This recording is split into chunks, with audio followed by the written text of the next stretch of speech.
Picture this. An elderly woman wakes up one morning in the home she has lived in for decades. She makes her coffee, the same way she has made it every single day for longer than most of us can remember. She moves through her kitchen the way people move through a place they know by heart, without thinking, without looking, because every corner, every drawer, every creak in the floorboard is as familiar as her own reflection. She does not have to look to find the coffee mug. She does not have to think about where the spoon is. She does not have to search for the sugar. Her hands find everything before her mind finishes the instruction. That is what it means to live in a place for a long time. That is what it means to have a home. She has her routines. She has her rhythms. She has the particular, unremarkable, deeply human life that most of us live without thinking too hard about it, the life that only becomes visible to others in retrospect, when someone sits down to reconstruct it, piece by piece, detail by detail, trying to understand the shape of the days that led up to the last one. And then she is gone. Not gone the way we sometimes use that word loosely, carelessly, as a shorthand for all the ordinary departures that make up a human life. Not gone on a trip with a suitcase in the hull. Not gone to visit family with a note on the refrigerator door. Not gone in any of the 100 ways that people go and come back, that leave behind evidence of their intention, their destination, their expected return. Not gone in the way that has an explanation attached to it, a note on the counter, a message on someone's phone, a car in an airport parking lot with a dated parking receipt tucked behind the visor. Gone in the way that leaves a door standing open. Gone in the way that leaves a coffee cup half full on the table. Gone in the way that leaves the television on, or the stove cooling, or the mail still in the mailbox at the end of the day. Gone in the way that makes the people who love her stand in the middle of her home, in the middle of her ordinary, unremarkable, deeply human life, and feel the floor shift beneath their feet. That is the beginning. That is where this story starts. And I need you to understand something before we go any further into it. I need you to hear me clearly on this, because it matters for everything that follows. What you are about to hear is not speculation. It is not rumor. It is not the breathless, headline-chasing, fill-the-airtime retelling of a story designed to shock you and hold your attention and move on to the next one. What you are about to hear is something different. Something harder to find, and something more valuable when you do find it. What you are about to hear is a careful, methodical, experience-driven analysis of a real investigation, one that has been unfolding in public view for years now, piece by piece, action by action, signal by signal. We are going to walk through every one of those signals together. We are going to look at what law enforcement has done, what they have said, what they have deliberately chosen not to say, and we are going to ask the question that trained investigators always ask when a case starts behaving the way this one is behaving. What does this mean? Not what does it look like? Not what does it feel like? Not what do I want it to mean, or what does the most dramatic interpretation say it means? What does it actually, specifically, operationally mean, in the context of a real investigation, conducted by real professionals, following a real evidentiary trail toward a real destination? Because I have spent years studying the way investigations move. Years learning the difference between an investigation that is still searching, still casting wide, still gathering, still operating in the mode of open uncertainty, and an investigation that is building. An investigation that has moved past the search and into something more deliberate. Something more focused. Something that has a direction, and a destination, and is moving toward it with the kind of patient, methodical purpose that characterizes investigations that are serious. And what I can tell you right now, before we go 1 minute deeper into this story, before we examine a single specific piece of evidence or a single specific signal, is this. The Nancy Guthrie investigation is no longer searching. It is building. And when an investigation shifts from searching to building, it only ever means one thing. They know something. Maybe not all of it. Maybe not the full picture, every detail locked in, every question answered. Investigations are rarely that neat. Real cases are rarely that complete. But the core of it, the essential shape of what happened and who was responsible, investigators in the build phase have that. They have arrived at a working conclusion through the process of evidence accumulation and logical elimination that is the foundation of serious investigative work. And now they are doing something different from what they were doing before. They are proving it. And proving something, in the legal sense, is a very different exercise from finding something. Finding an answer is the work of the search phase. Proving an answer, to the standard required by law, in a way that will survive the scrutiny of a defense attorney and the deliberation of a jury, that is the work of the build phase. And it is demanding work. It is slow work. It is the kind of work that does not make headlines because it happens behind closed doors, in conference rooms and forensic labs and prosecutors' offices, far from the public eye. But it is the most important work. Because a case that is built correctly is a case that results in justice. And a case that is rushed, that is built carelessly, that is pushed to prosecution before every element is in place, that is a case that can fall apart. That is a case where justice fails. And the investigators and prosecutors working the Nancy Guthrie investigation appear to be the kind of professionals who understand that distinction. So stay with me. Because this is not a story with a simple beginning, middle, and end, at least not yet. This is a story that is still being written, right now, in real time, in the methodical and deliberate language of a serious criminal investigation. And the chapter being written today, the chapter we are going to examine together in this analysis, may be the most important one yet. Because it is the chapter that comes just before the ending. And the signals in this chapter, if you know how to read them, are pointing toward an ending that has been a long time coming. My name is your guide through the evidence. And this is Coldcase Crimelab. Before we go any further, before we get into the analysis that I have spent significant time preparing for you today, I need you to do something.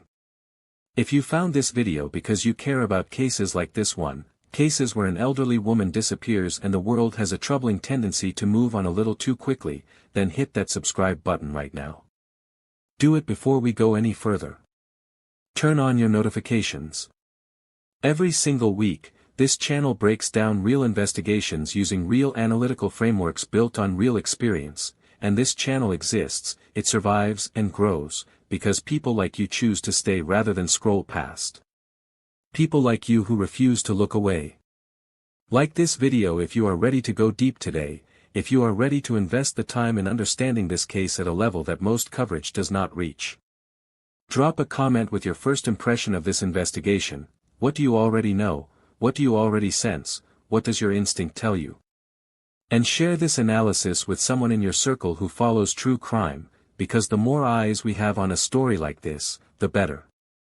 The more people who understand what the signals mean, the harder it is for these stories to be forgotten. Now, let us go. To understand a disappearance, you first have to understand the person who disappeared. That sounds obvious.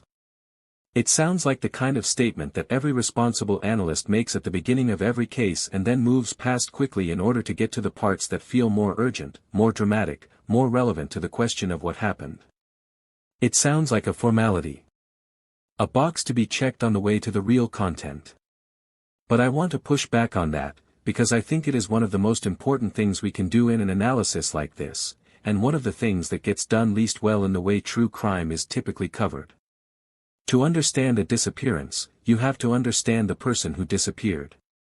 Not as a formality. Not as background detail. Genuinely, fully, as a human being whose life existed long before the investigation that now bears their name, and whose life matters, not just as context, not just as texture, not just as the setup to a story about someone else, but because the life a person lives often holds the very key to understanding what happened to them. That is not a metaphor. That is a literal investigative truth. Investigators know this. It is one of the first principles of victim-centered investigation. You cannot fully understand what happened to someone without understanding who they were, what their life looked like, what relationships they had, what patterns they followed, what routines could have been observed by someone with harmful intent. The victim's life is part of the evidence. It is, in many ways, the foundation on which the entire investigative structure is built. So let us start there. Let us start with Nancy. Nancy Guthrie was an elderly woman at the time of her disappearance. I want to sit with that fact for a moment before we move into any of the investigative analysis, because it is easy to process it quickly and move on, and I think doing so misses something important. Being elderly is not merely a demographic category. It is a life condition that comes with specific vulnerabilities and specific strengths. It comes with decades of lived experience, of relationships built and maintained over time, of a particular social world that is simultaneously rich with history and, in some cases, narrower in its daily geography than the social worlds of younger people. An elderly person's life is often centered around a relatively contained set of relationships, routines, and locations, which means that anyone who wished to harm them would need to be part of, or have access to, that contained world. That is a significant investigative observation.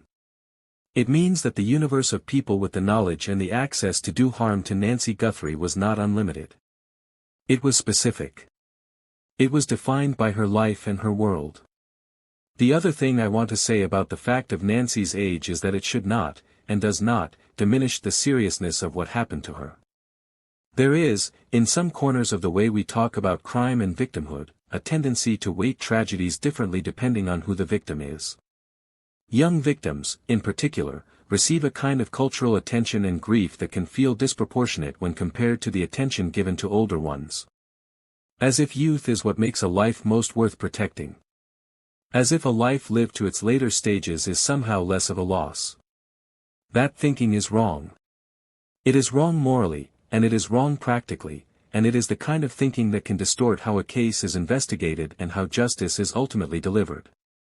Nancy Guthrie's life mattered as fully and completely at the time of her disappearance as it did on the day she was born. And the investigation into what happened to her, the serious, sustained, professionally conducted investigation that we are going to analyze today, reflects that reality. It reflects the understanding that what was taken from Nancy Guthrie, and from the people who loved her, was not diminished by the fact that she had already lived many years of it. Now let us talk about what the circumstances of her disappearance immediately told investigators, and what they did not tell them. When Nancy Guthrie was reported missing, the system that is designed to respond to exactly this kind of situation activated. Law enforcement received the report. Protocol was initiated. The standard sequence of actions that follows a missing elderly person report began. A missing elderly person report, in most jurisdictions, triggers a multi-layered response. First and most immediately, the basic information is gathered. When was the person last seen? Where? By whom? What was she wearing? What is her medical history? Does she have any diagnosed cognitive conditions, dementia, other forms of memory impairment, that might explain the disappearance as a wandering rather than an abduction? Is there any history of prior wandering incidents? Are there any known locations, familiar from earlier in life, meaningful for personal reasons, that might draw her if she became disoriented?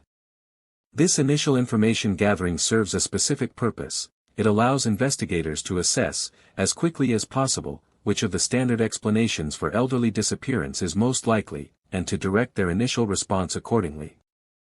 Time is critical in these cases, regardless of the cause, because elderly individuals who are disoriented and outdoors face genuine physical danger. The urgency of the early response is always high.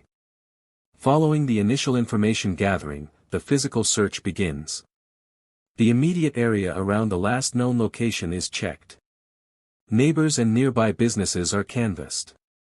Routes that the person was known to frequent are checked. Local hospitals are contacted. Emergency services throughout the region are notified. If there are early indicators that the person may have traveled some distance, the radius expands accordingly. And simultaneously, the interviews begin. Family members, friends, anyone who had regular contact with the missing person, anyone who was with her near the time of the disappearance, all of these people are contacted. Initially, these interviews are relatively brief and focused on the immediate practical questions. When did you last see her? Where? What did she say? Did she seem her normal self? Is there anywhere she might have gone on her own? Did anything seem unusual in the days before she disappeared? This is the standard response.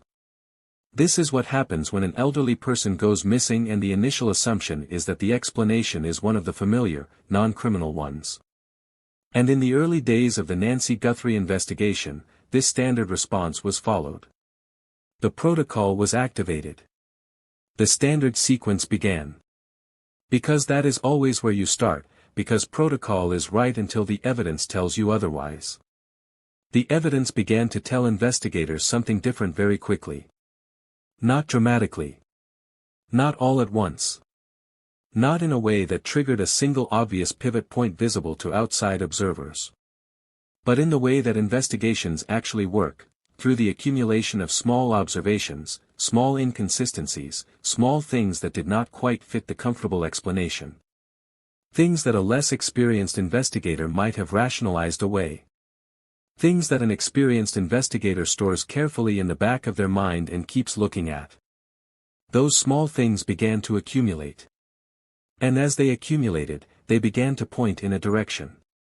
The comfortable explanation, the wandering, the medical episode, the accidental disappearance, could not account for what was being observed. The evidence that would have supported that explanation was not there. The evidence that might have been expected in that kind of case was absent. And the absence of expected evidence is itself a form of evidence. It tells you something. It tells you that the explanation that would have generated that evidence is not the right one. So investigators began to look elsewhere. And what they found when they looked elsewhere is what this investigation is really about. The first category of redirecting evidence is the absence of the expected physical trail. In cases where an elderly person has wandered, there is almost always a physical trail of some kind. Someone sees them. A camera captures them.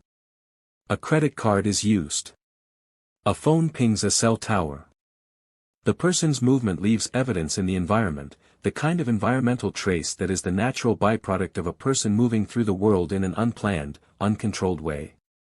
When that trail is absent, when an elderly person disappears and there is no sighting, no camera, no card, no ping, no trace in the environment of their movement, the absence itself is diagnostic.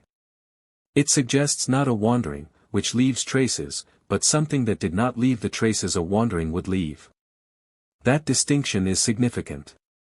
The second category of redirecting evidence is witness account inconsistency. In the early interviews conducted after a disappearance, investigators are looking not just for information but for the quality of the information they receive. Consistent, direct, freely offered accounts are one thing. Accounts that are vague where they should be specific, hesitant where they should be certain, or that change in significant ways between one telling and the next, those are something different. They signal that the person giving the account may not be telling the whole truth. The third category of redirecting evidence is behavioral observation. How people behave in the immediate aftermath of a disappearance is enormously informative. Most people who are genuinely worried about a missing loved one behave in recognizable ways. They are distressed, they actively participate in the search, they maintain close contact with investigators, they reach out through community networks, they make public appeals.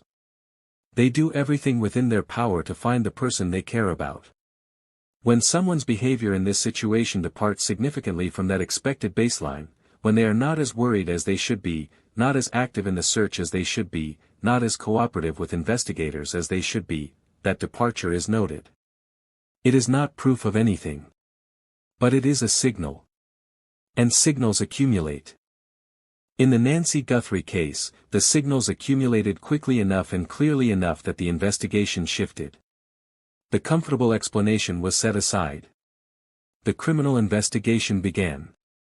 And once a criminal investigation begins, everything changes. I want to spend significant time here on something I touched on in the introduction, because it is the framework that underlies everything else in this analysis. I want to explain what it means, mechanically, procedurally, at the operational level, when an investigation transitions from the search phase into the build phase.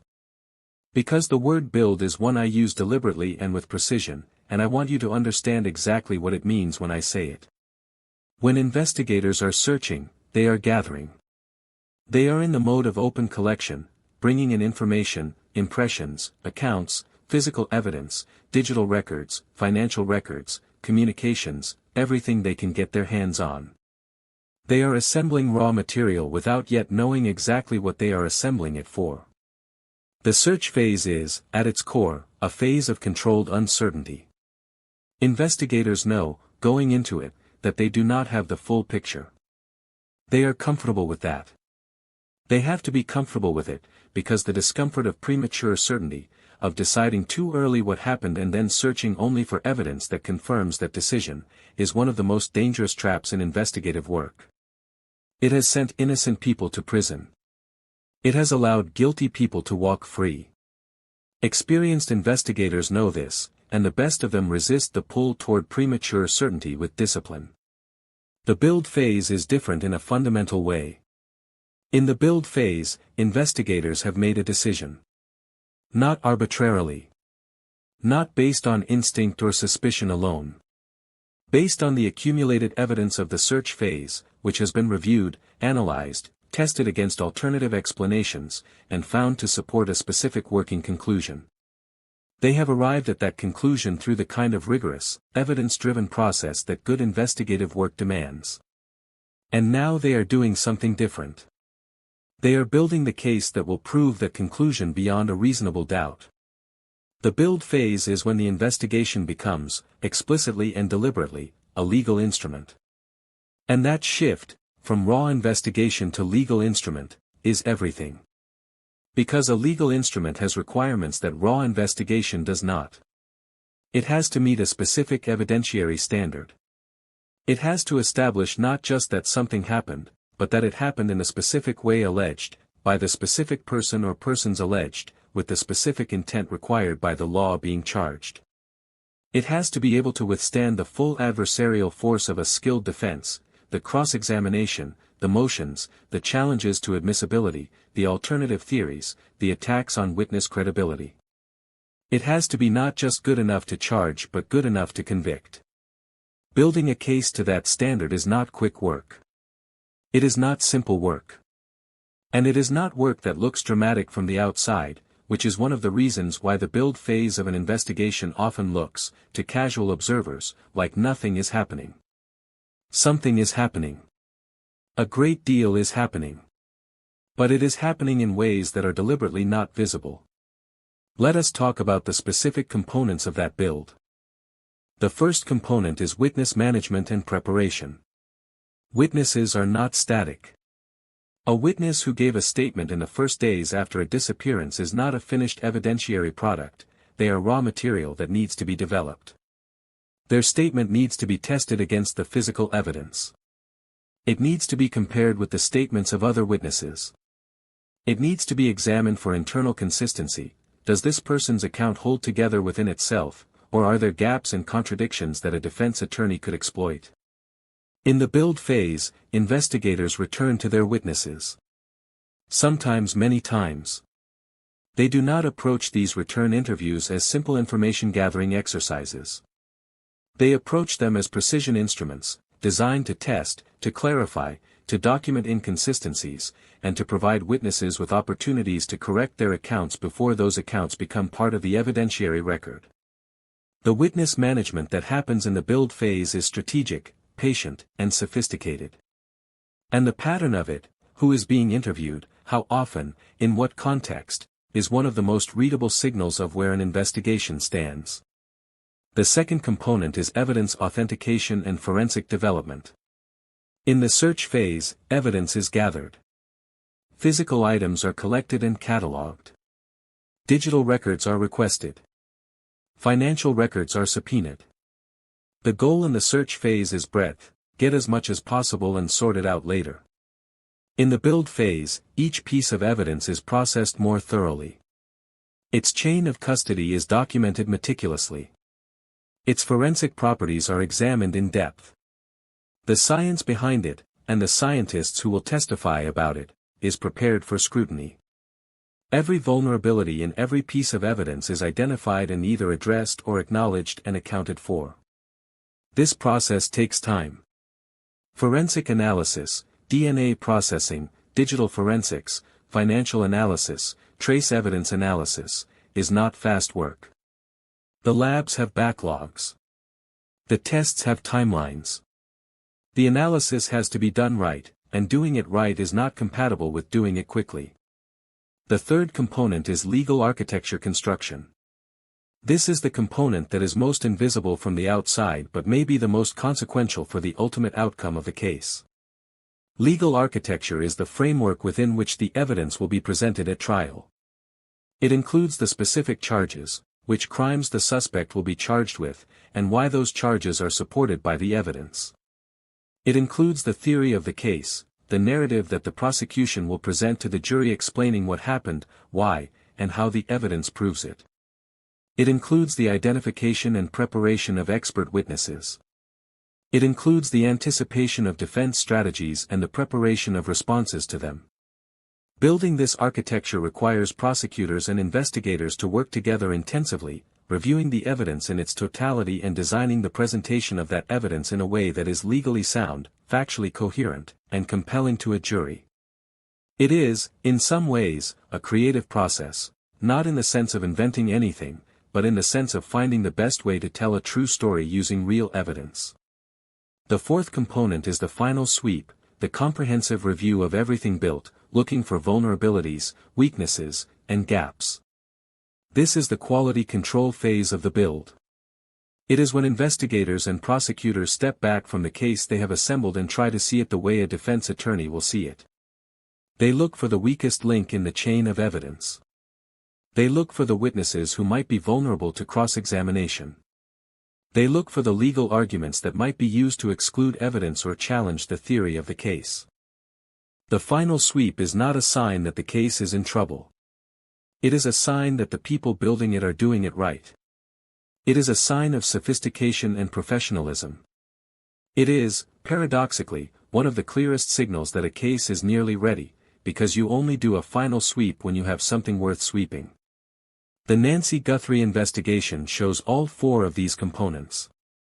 Each of them is visible in the public record to the careful observer. Each of them is consistent with what we would expect to see in a well-run criminal investigation in its late build phase. And what the presence of all four components tells us is simple. This case is almost ready. There is a human dimension to all of this that formal procedural analysis sometimes misses. Investigations are conducted by people, and the people conducting them experience the shift from search to build in ways that are not purely technical. Understanding the psychological experience of investigators in the build phase can tell us a great deal about how that experience manifests in the observable record. When an investigator comes to believe, truly, evidentially, not just instinctively, that they know what happened in a case, something changes in how they relate to their work. It is not complacency. Experienced investigators are almost uniformly aware of how dangerous complacency is. They know how many cases have been lost or compromised by investigators who became so convinced of their working theory that they stopped testing it, stopped looking for disconfirming evidence, stopped asking the questions that might have led them somewhere different. Investigative tunnel vision is a real phenomenon and a real danger, and the best investigators guard against it actively.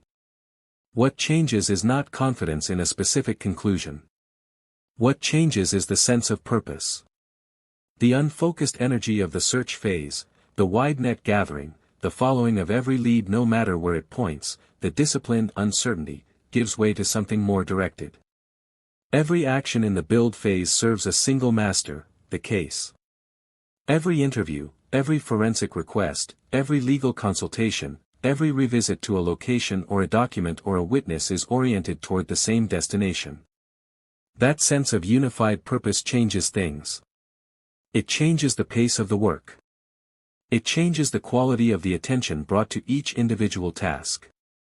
And it changes, in sometimes subtle and sometimes not so subtle ways, how the investigation presents itself to the outside world. Investigators in the build phase communicate differently than investigators in the search phase. They are more measured. More precise in their language. More careful about what they share and with whom. They have something to protect, not just an unsolved case, but a case they believe is solvable, that they are actively solving, that could be compromised if the wrong information reaches the wrong person at the wrong time. That protectiveness is one of the hallmarks of the build phase. It looks, to observers who do not understand it, like a wall. It looks like evasion. It looks like stonewalling. But it is not. It is professionalism. It is the discipline of people who know they are close to something important and who are not willing to let carelessness take it from them. The Nancy Guthrie investigation has exhibited this protectiveness for some time now. And the degree of protectiveness, the care with which information has been managed, the precision of official communications, the strategic management of what is and is not in the public record, is consistent with an investigation that is protecting something very significant. If you are still with this analysis at this point, if you have followed it through the hook, through the discussion of Nancy's life, through the anatomy of the build phase, through all of it, then I need you to stop right now and drop a comment. Use the words, "I'm still here." Let's see who is truly following this investigation. Because the people who are still here at this point are the people who understand something important, that the truth in a case like this does not live in the headlines. It does not live in the 15-second clips and the hot takes and the quick recaps that pass for coverage in most places. It lives in the details. It lives in the patterns. It lives in the signals that most people walk right past without recognizing them for what they are. You are not most people. You are the kind of person who stays. Who pays attention. Who refuses to let the surface of a story be the whole of it. Drop that comment. And keep watching. We are going deeper. Timeline construction is one of the most powerful tools available to the investigative analyst. Not just the timeline of events as they occurred, the sequence of what happened, but the timeline of the investigation itself. When specific actions were taken. When specific information was made public. When the pace of the investigation accelerated or stalled or shifted direction. When certain language appeared in official communications that had not appeared before. When certain people went from peripheral to central in the investigative picture. Because that investigative timeline, read carefully by someone who understands what they are looking at, is one of the most reliable maps of where a case is heading. The timeline of the Nancy Guthrie investigation tells a story. Not the story of what happened to Nancy, we are building toward that, carefully and responsibly, but the story of how investigators have come to understand what happened. How they have moved from uncertainty to conviction. How they have progressed from a wide and uncertain search to a focused and confident build. In the earliest days of the investigation, the timeline looks like every other missing person case. The report is filed. The search begins. The protocol activates. This is the baseline. This is where every case starts, because protocol is right until the evidence tells you otherwise. But very early in this investigation, within days to weeks of the initial report, the first signal appears. And it appears in the place where many of the most significant early signals appear, in the language of official communication. Language is not accidental in law enforcement communication. Every word in every official statement is chosen deliberately. The specific terminology used, the framing of facts, the way events are described and context is provided, all of it reflects conscious decisions made by people who understand that every word they use publicly may end up in a courtroom someday. Precision is not just a professional preference. It is a professional necessity. And when that language changes, when the words used to describe a case shift from one register to another, it means something has changed in the underlying case. In the early days of the Nancy Guthrie investigation, the language was the language of a missing person search. Open-ended language. Language that held multiple explanations in view simultaneously, because multiple explanations were still on the table. Over time, the language changed. The change was incremental rather than sudden. It did not happen in a single press release or a single statement. It happened word by word, statement by statement, over a period of weeks and then months. But the direction of the change was consistent. And the direction was toward the language of criminal investigation. That linguistic drift is documented in the public record. It is subtle enough to be missed by someone who was not paying close attention from the beginning. But for someone who had been tracking the language of this case since day one, it was visible and significant. The second major marker in the investigative timeline was the change in resource deployment. Every investigation operates within a resource envelope, a set of personnel, technology, financial resources, and institutional connections that is allocated to the case based on what the case appears to require. In a standard missing person case, that resource envelope looks one way. In a criminal investigation, it looks very different. In the Nancy Guthrie case, the resource profile changed in ways consistent with a transition to criminal investigation. The visible footprint of the investigation grew larger, not smaller, as time passed. New capabilities were evidently brought to bear. The investment made in the case was expanding, not contracting. That expansion is significant because resource investment in investigations is not made carelessly. Resources are allocated to cases that warrant them. Expanded resources signal expanded stakes, and expanded confidence that those stakes are real. The third major marker is the pattern of investigative activity, the specific events that briefly surfaced in the public record, visible to observers, and then disappeared back beneath the surface of the ongoing investigation. These events, the searches of specific locations, the service of specific warrants, the interviews of specific individuals, are individually unremarkable in many cases. But read as a pattern, across the full timeline of the investigation, they tell a story. The story they tell in the Nancy Guthrie case is a story of increasing focus. Early visible activity was broad and exploratory. Later visible activity was specific and directional. The locations that received investigative attention in the later stages of the investigation were not random.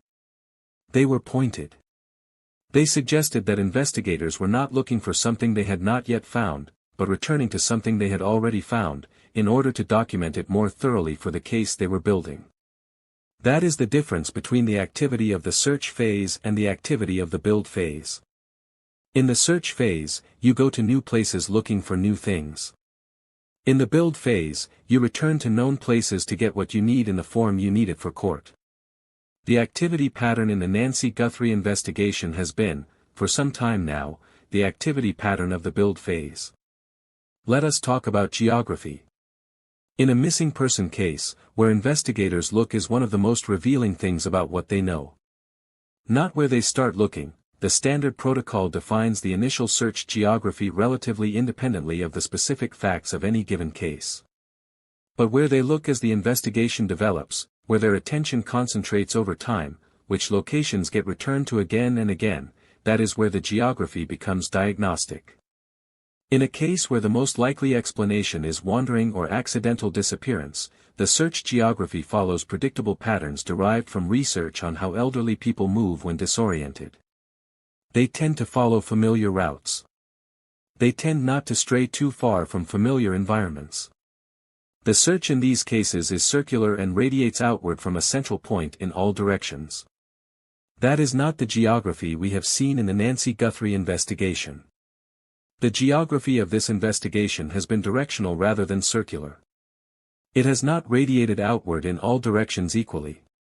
It has moved in specific directions, focusing on specific areas, returning repeatedly to specific locations with a specificity that does not fit the random geography of a search for someone who wandered away. Directional geography in an investigation means investigators have information that is pointing them somewhere specific. It means the search is being driven by knowledge rather than by probability distributions. It means someone has told investigators something, or some evidence has shown them something, that has pointed the investigation in a direction and kept it pointed there. In a criminal investigation, directional geography almost always has one of three sources. The first is witness information, someone who has told investigators where to look either because they saw something or because they know something. The second is physical evidence, a trail of trace evidence, a pattern in the data, something in the environment that points from one location to another. The third is digital evidence, phone location data, financial records, digital communications that trace a specific path or point to specific places. In most cases, it is some combination of all three. And the combination, in a serious investigation, is reinforcing. The witness information points to a location, the physical evidence at that location is consistent with the witness account, the digital evidence confirms the general picture. The Nancy Guthrie investigation has shown this kind of convergent directional geography. Multiple sources of information appear to be pointing investigators in the same direction.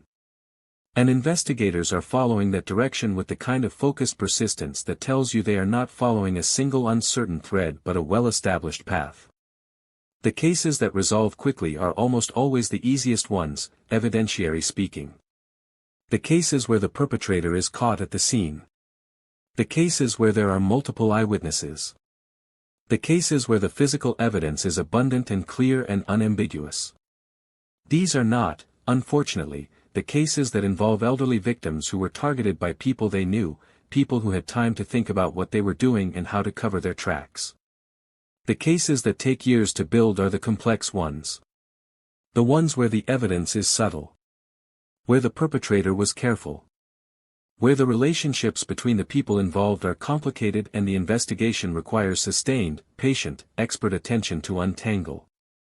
The passage of time in the Nancy Guthrie investigation is not a sign of failure or neglect. Based on the signals we have been examining, it is a sign of the investment of serious, patient, expert attention on a case that requires exactly that. Every investigation is ultimately about people. The victim. The perpetrator. The witnesses. The investigators. The family. The community. Every case exists within a web of human relationships, and that web, the structure of it, the tensions within it, the changes in it over time, is one of the richest sources of information available to the analyst who is trying to understand what happened and what is happening. I want to spend significant time here on the people around the Nancy Guthrie case. Not naming suspects, I have been clear about that, and I will continue to be clear about it throughout this analysis. But examining the patterns of behavior that have been visible in the public record around the people connected to this case.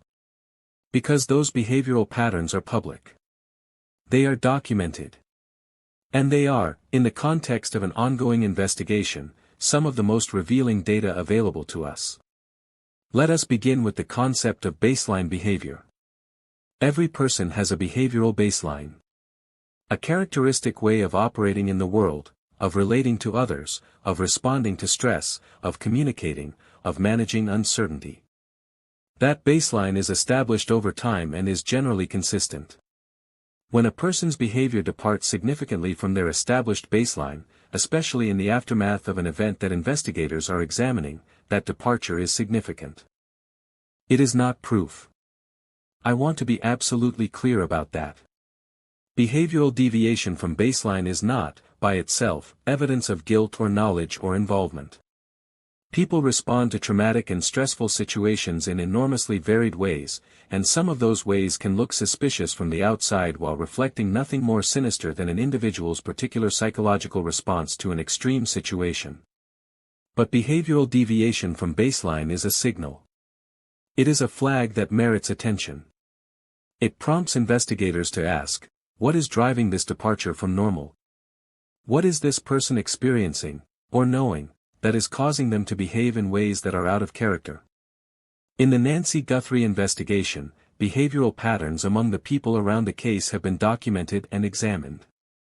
The behavioral record around this case includes departures from expected baseline behavior that are consistent with knowledge of events, knowledge of circumstances, knowledge that the person holding it has reason to manage carefully. Let me talk about cooperation, because it is one of the most visible behavioral signals in any missing person investigation that transitions into a criminal case, and it is one that the public record allows us to examine. When someone you love goes missing, your relationship with law enforcement is almost universally cooperative. You want investigators to find your loved one. You understand that they are the people best positioned to do that. You give them everything they ask for, your time, your information, access to anything they need. You call them. You follow up with them. You make yourself available constantly, because the investigation is the most important thing in your world and you want it to move as fast as possible. Non-cooperation is a departure from that baseline. And there are legitimate reasons why people sometimes exercise their legal rights in ways that limit their cooperation with law enforcement. The right to counsel. The right against self-incrimination. These are real and important protections, and exercising them is not evidence of guilt. But in a missing person case, in the early stages, before any charges have been filed, before any specific accusations have been made, the choice to limit cooperation with investigators means something different. It carries a different signal. When someone close to a missing person chooses, in the early stages of the search, to be less than fully cooperative with investigators, to be selective about what they share, to be evasive about specific questions, to limit their availability in ways that seem inconsistent with the urgency of finding their loved one, that choice is noticed. It is noted in the record. And it is one of the things that shapes the direction of the investigation going forward. Every investigation is, at a certain level, a battle of narratives. The investigators have a theory of what happened, a narrative that they believe the evidence supports. The people around the case have their own narratives, the stories they tell about what they know, what they observed, what they were doing at relevant times. In cases where everyone close to the case is telling the truth, their narratives tend to be consistent with each other and with the physical evidence. Not identically worded, human memory is not a recording device. But consistent in their essential facts. Narrative inconsistency is a different thing. Systematic inconsistency, the kind where the same person tells meaningfully different stories about the same events at different times, is the kind of thing that investigators treat as deeply significant. It signals that someone is not telling the truth about something important. In the Nancy Guthrie investigation, the narratives offered by the people around the case have not been uniformly consistent. The inconsistencies that have appeared are the kind that investigators find meaningful. They are not the small variations of honest memory. They are the kind of inconsistencies that suggest deliberate management of what is being shared. I want to talk about forensic evidence now, in some depth, because I think it is essential to a full understanding of where this investigation is and why it has taken the time that it has. Forensic evidence is the backbone of a serious criminal prosecution. It is the evidence that is least subject to the variability of human testimony, least vulnerable to the suggestion that a witness is misremembering or lying, most capable of speaking directly and objectively about the physical reality of what occurred. But in missing person cases that transition to criminal investigations, and especially in cases like the Nancy Guthrie case, where there is no clear crime scene, where the victim was not found immediately, where time has passed since the events in question, the forensic landscape is often significantly more challenging than in cases where the crime is discovered quickly. The first challenge is the absence of a fixed crime scene. In a typical violent crime case, there is a location where the crime occurred. That location is identified quickly, secured, and subjected to thorough forensic examination before environmental factors can degrade the evidence. In a case where the victim simply disappears, where there is no body found at the scene, where the evidence of what happened may have been deliberately removed or concealed, the crime scene problem is much more complex. The second challenge is the passage of time. Forensic evidence degrades. Biological samples that might have been clearly detectable in the first hours or days after an event become progressively more difficult to detect and analyze as time passes. Environmental factors, cleaning, repainting, renovation, weather exposure, all work against the preservation of forensic evidence. This does not mean that forensic evidence is unavailable after a significant period has passed. Modern forensic techniques are remarkably sensitive. Laboratory analysis can detect biological material at levels that would have been considered impossibly small a few decades ago. Luminol and similar chemical agents can reveal the presence of blood that has been cleaned away, sometimes cleaned away extremely thoroughly, through a photochemical reaction that does not depend on the amount of material present. Soil analysis can reveal disturbance of specific locations even after years have passed.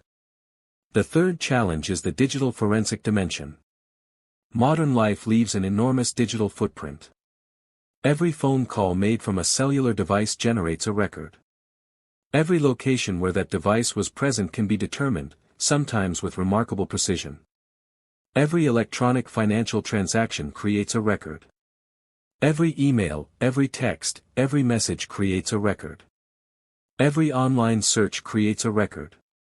This digital footprint is now one of the primary forensic tools available to investigators in cases like the Nancy Guthrie investigation.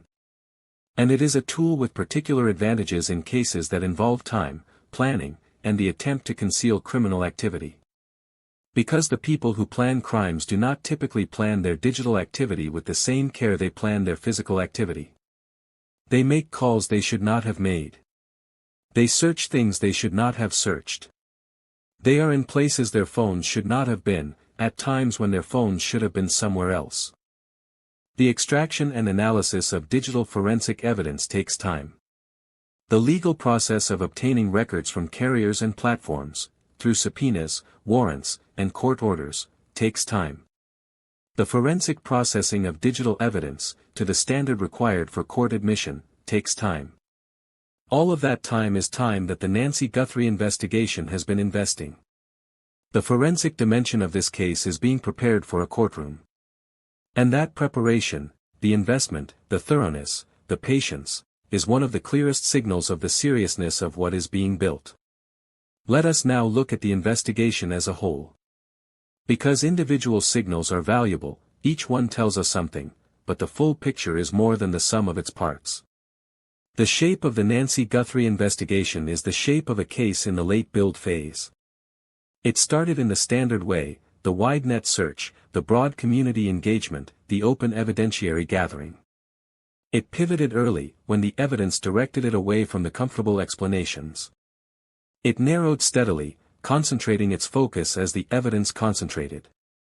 It deepened, moving from surface-level information gathering to the kind of intensive, sustained investigation that characterizes a serious criminal case. And it entered the build phase with what appears to be substantial evidentiary support for a specific theory of what happened. In the build phase, it has done what build phases do. It has been patient. It has been thorough.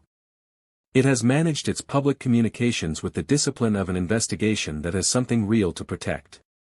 And now, based on the signals, it is approaching the point where the build is complete.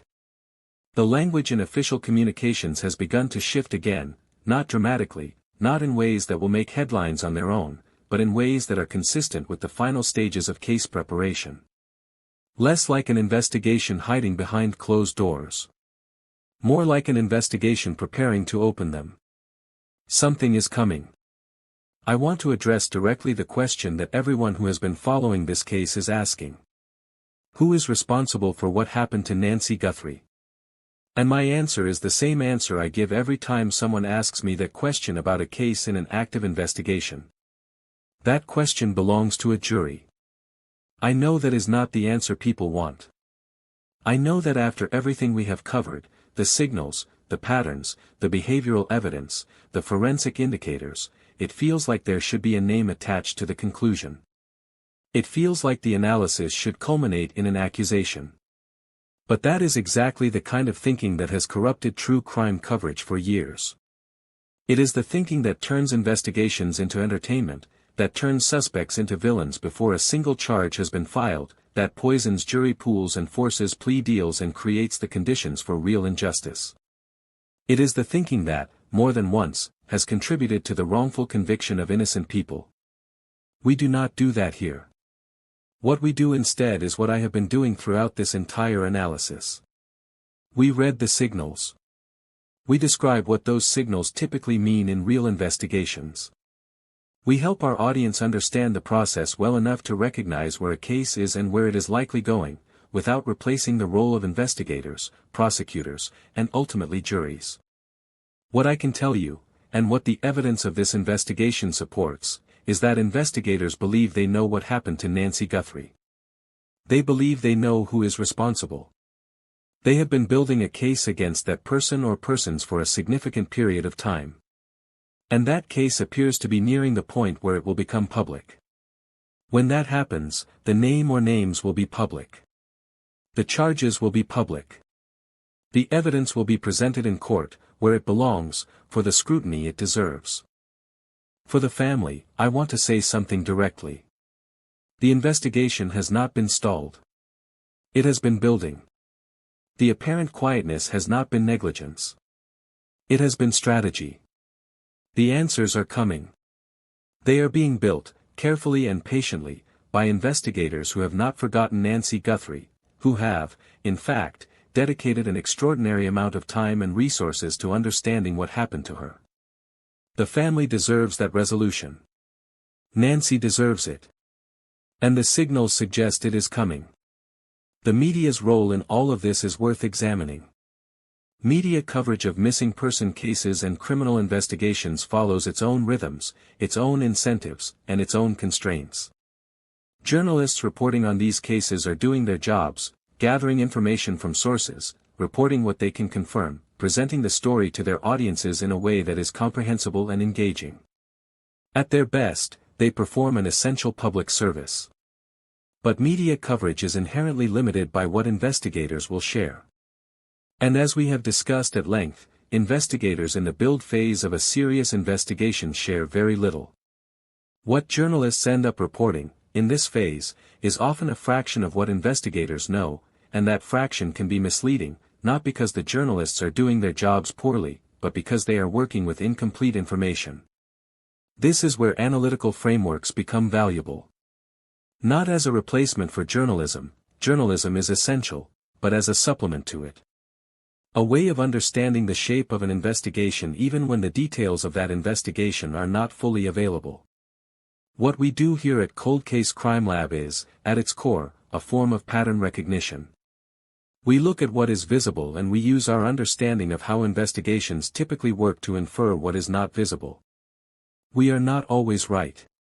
No analyst is always right.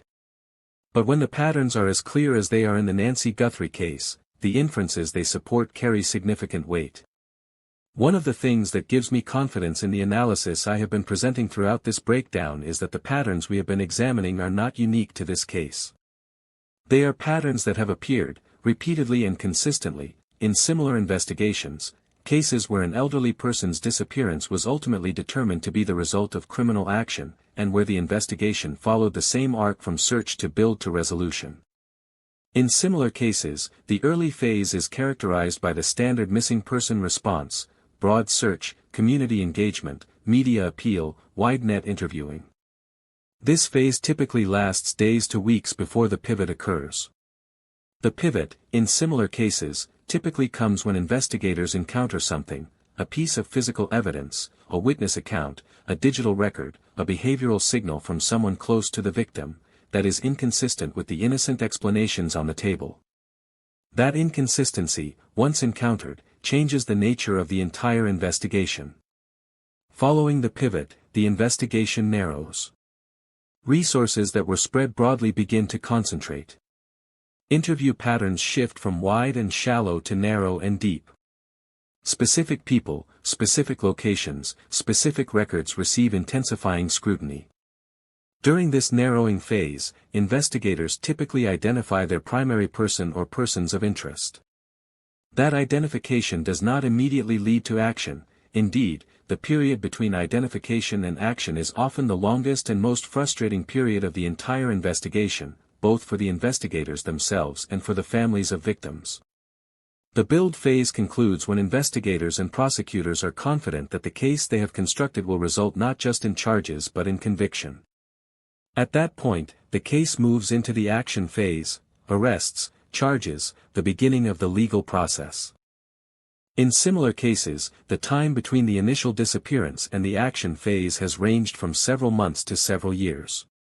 Cases involving elderly victims who were known to their perpetrators, cases where the perpetrator had regular access to the victim, where the crime was concealed or disguised, where the evidence required sophisticated forensic analysis to uncover, tend toward the longer end of that range. The Nancy Guthrie investigation has been underway for a significant period of time. By the metrics of similar cases, it is at or beyond the point where the build phase should be concluding and the action phase beginning. That does not mean the action phase will happen tomorrow. It does not mean it will happen next week. Investigations operate on their own timelines, driven by the evidence and the legal process rather than by external expectations or the desire for a quick resolution. But it does mean that the conclusion of this investigation is not a question of whether. It is a question of when. For the people who care about this case, the family, the community, the many people across the country who have been following it closely, the waiting is its own kind of burden. I understand that. I genuinely understand it. There is something uniquely difficult about watching a case like this move at the pace it moves, knowing that investigators know things you do not know, knowing that answers exist that have not been shared, knowing that justice is being assembled somewhere behind closed doors while the world outside those doors continues to turn. But I want to offer a reframe. The length of this investigation is not a sign of failure.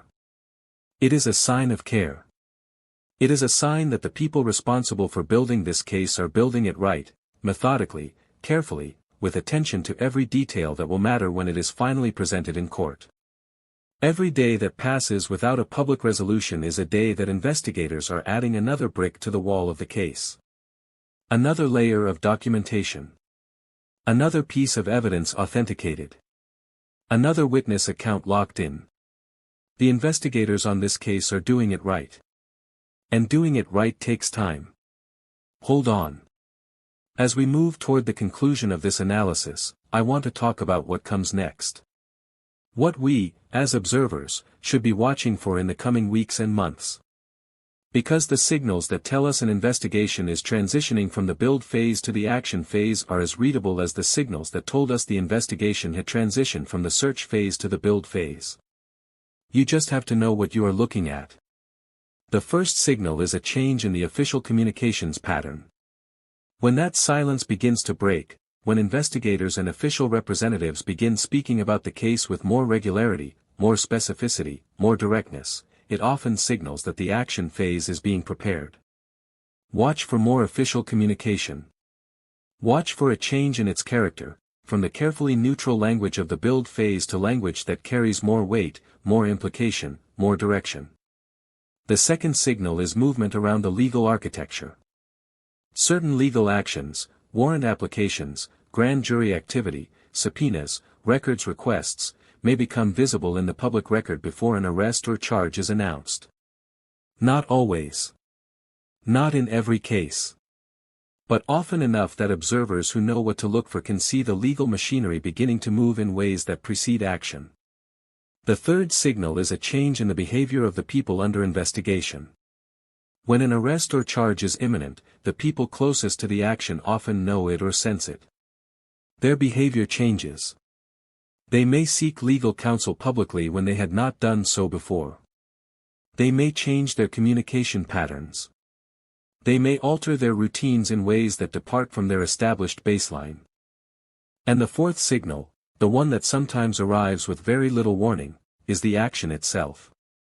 The machinery of justice sometimes moves more quickly than observers expect in the final phase, precisely because so much of the groundwork has been laid quietly over so long a period. Watch the case. Watch it closely. Something is coming. We are approaching the final stretch of this analysis, and before we get there I need to ask you to do something important. Subscribe to Coldcase Crimelab right now if you have not already. Hit that notification bell. Because when this case reaches its public resolution, when the arrest happens, when the charges are filed, when the full story finally becomes public record, we are going to be here with the most thorough, most analytical, most grounded breakdown of those developments that you will find anywhere. You have invested real time in understanding this case today. That investment is about to pay off, because when the resolution comes, you will have the framework to understand exactly what you are seeing. Do not let that moment catch you without the context you need. Subscribe now. Like this video. And leave a comment telling me what you think the single most important piece of evidence in this case will turn out to be when the full story is told. What do you think is at the heart of this? Let's hear your analysis. Let us now assemble everything we have examined into a final picture of where this investigation stands and where it is heading. The Nancy Guthrie investigation began as a missing person case and pivoted early to a criminal investigation when the comfortable explanations failed to account for the evidence. That pivot set in motion a sustained, patient, professional build phase that has been ongoing for a significant period of time. During the build phase, the investigation has developed witness accounts, authenticated and developed physical forensic evidence, processed digital forensic evidence, and constructed the legal architecture required to support a serious criminal prosecution. It has done this work carefully and completely, in ways consistent with an investigation that is not just trying to secure charges but trying to secure a conviction that will survive every challenge thrown at it. The signals of the late build phase are present and visible. The language of official communications has shifted in ways consistent with approaching resolution. The activity patterns around specific locations and individuals have taken on the focused, finalizing character of the end of the build. The behavioral indicators among the people under investigation have changed in ways consistent with the approach of an action phase. The destination of this investigation, the conclusion toward which it has been building for all this time, is close. What that conclusion will look like in its specific details, I cannot tell you. I do not know exactly what the charges will be. I do not know exactly when the arrests will come. I do not have access to the investigative files or the legal architecture. I am reading signals, not files. I am analyzing patterns, not evidence. But what the patterns say, clearly, consistently, across every dimension of this analysis, is that the investigation is nearing the end of its build phase and approaching the beginning of its action phase. And the action phase in a case like this one means accountability. For Nancy Guthrie. For her family. For the community that has been waiting. Every case that Coldcase Crimelab analyzes carries within it a broader lesson, something that extends beyond the specific facts of that case to illuminate something larger about how investigations work, how justice moves, how truth emerges from the kinds of situations that seem, at first, like impenetrable mysteries. The broader lesson of this case is this. Investigations do not forget.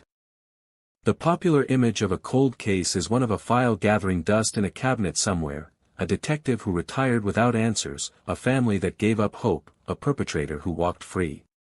And some cases do end that way. The system is not perfect. Justice is not always done. But the more common story, the story that gets told less often because it does not have the same dramatic resonance as the cold case narrative, is the story of an investigation that moved slowly but never stopped. That built patiently and methodically over months and years until the case was ready. That followed the evidence wherever it led, regardless of how long that journey took. Nancy Guthrie's case appears to be that story. The investigation has not forgotten her. It has been building for her. It has been patient because patience was what the evidence required. It has been quiet because quiet was what the build demanded. And now the quiet is beginning to shift. To understand what a serious prosecution actually looks like when it is fully assembled, we need to understand its 5 foundational pillars. The first pillar is a coherent and complete theory of the case. By this I mean not just an explanation of what happened, but a theory that is legally sufficient, factually supported, and narratively coherent. A theory that explains the evidence without gaps or contradictions. A theory that answers the questions a jury will inevitably ask. The second pillar is a witness infrastructure that can support the trial. Not just a list of witnesses but a managed, prepared set of individuals whose accounts are documented, tested, and consistent with the physical evidence.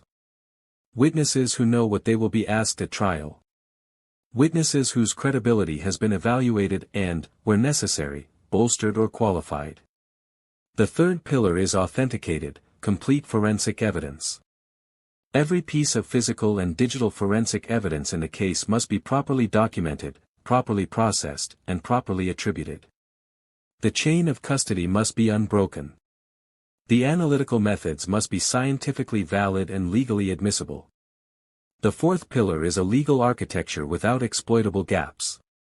The charges have to be legally correct.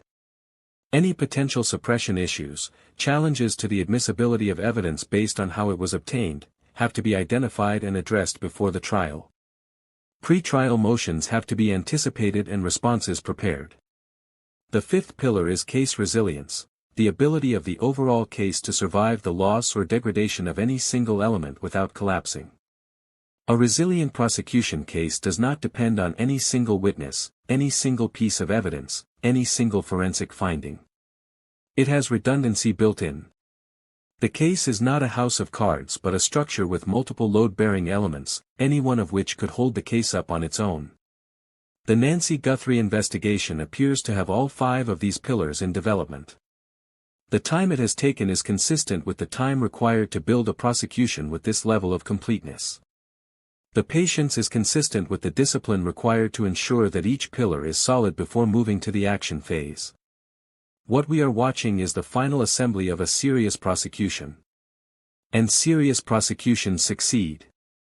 Crimes against elderly victims who were targeted by people within their social world, cases that required long, patient build phase investigations before reaching the action phase, have a strong historical record of resulting in convictions when the build is done right.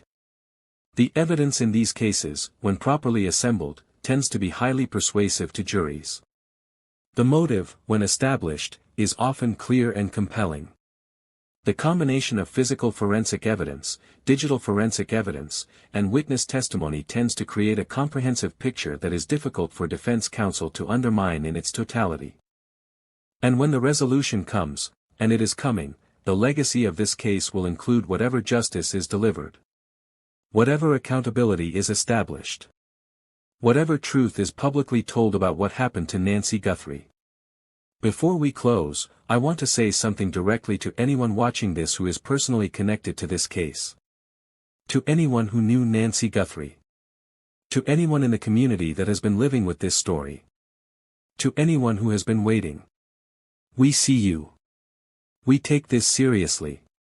We know that for you, this is not a case study. This is not an analytical exercise.